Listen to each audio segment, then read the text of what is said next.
Yeah, no intro for this video. It's a bit more of a serious one. Um, in fact, just to get the warning out of the way, it will be going over subjects like this. So if you are not comfortable with that, I understand, and feel free to click off the video. But this is going to be a bit more of a darker toned episode, or a video, rather. Um, so to start off, my ex was arrested on March 18th of this year, which was just a few days before Texas Furry Fiesta. Some of you may already know what I'm talking about. If you've seen my Instagram posts or other posts online, you might know. And I did say I didn't want to go over this again. I just wanted to leave it all behind, but it's a lot harder said than done.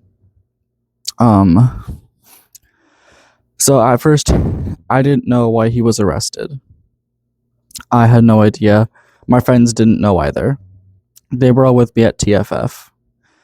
And none of them knew why he had been arrested.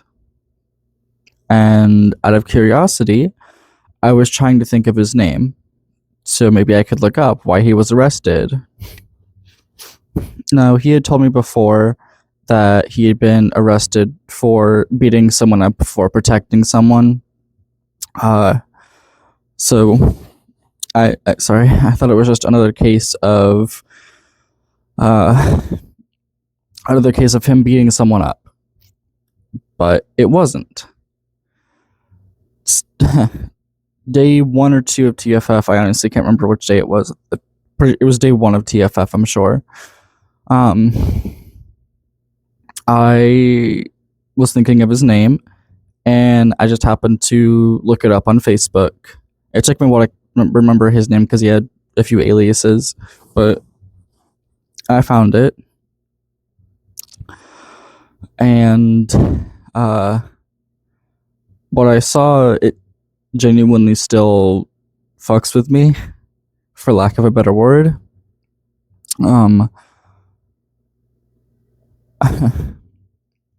I found out that he was arrested for possession of that.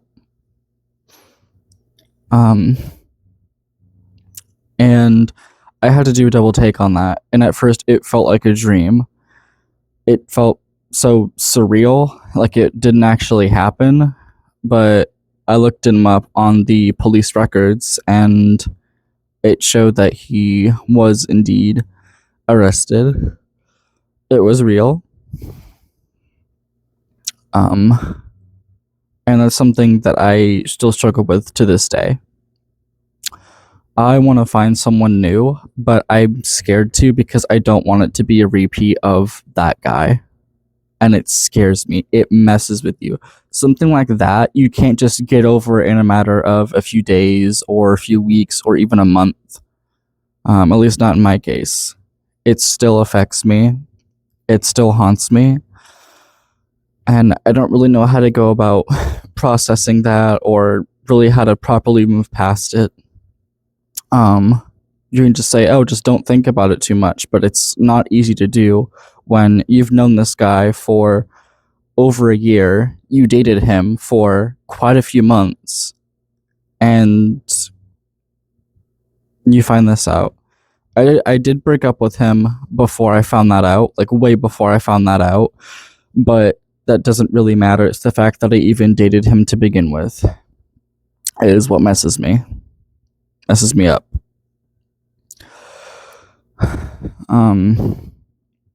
But that has been plaguing my mind for so long, and for a while I hesitated making a full video about it because I really just didn't want to think about it anymore. But I felt like the more I tried to push it away, the more it just would come back.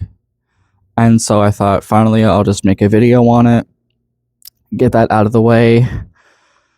But to those who may have experienced something similar, I am in that boat with you.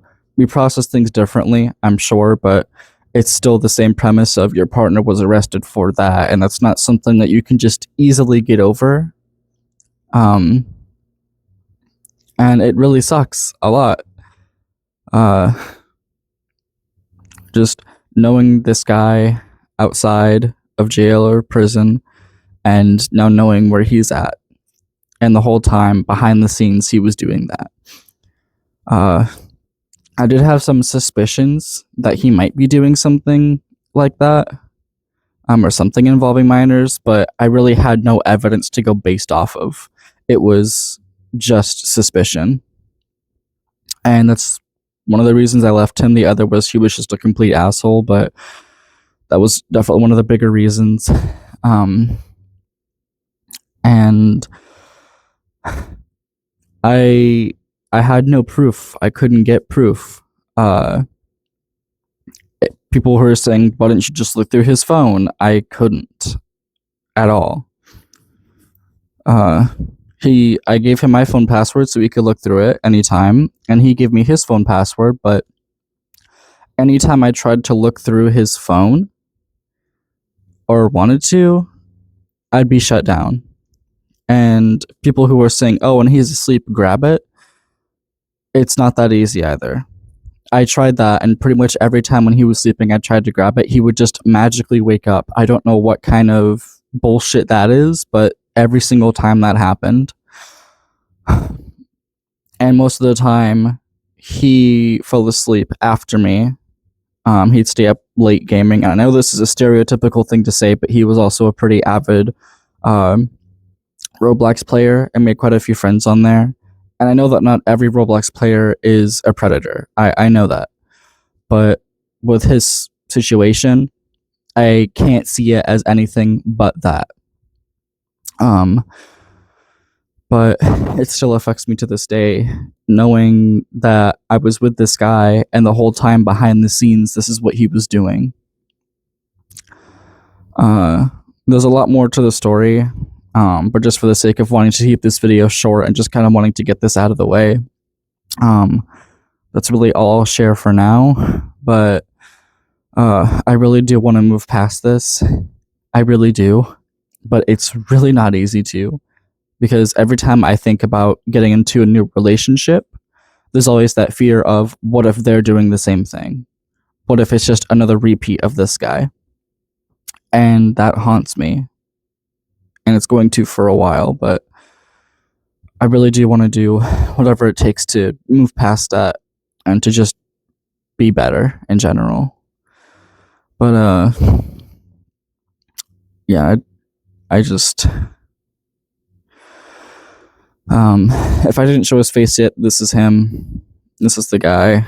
And just one more thing before I end the video is, from what I heard from one of my friends, he only got a year in prison or jail, whichever. He only got a year, which I really hope that is not true, because I am deathly afraid of him getting out and either coming to harm me or harm my mother. He knows where my mother lives because she still lives in the same place, but he does not know where I live. I have moved somewhere else. He does not know where I've moved, and I want to keep it that way. So, if or when he gets out, I am terrified that he might try to come after me, because he has shown violent behavior in the past, i.e. getting arrested for beating someone up. And even during our relationship, he could be sometimes fairly aggressive, and so I am terrified that he might come after me. But as long as he doesn't know where I live, I should be okay. We have cameras here as well, so if he tries anything, then we have his face on video. We got all that. But if by chance he happens to see this video, I want to say, don't come find me. Don't come looking for me. Chances are, if you do, something bad is going to happen to you. Not by my own hands, but something bad will happen to you.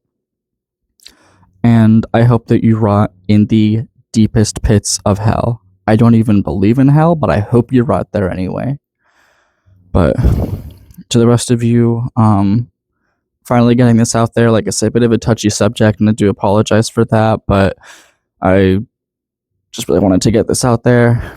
So I do have some more videos planned. I know I'm taking a break for I've been gone for a while, but I do have other videos planned. It's just this has been weighing me down so much that I don't have the motivation. I'm just scared. So I do apologize, but I will try harder. I promise. But I do hope that you guys have a great rest of your day, rest of your month. I love you guys so much. You've been with me through thick and thin, so thank you so much. I appreciate it. Bye bye.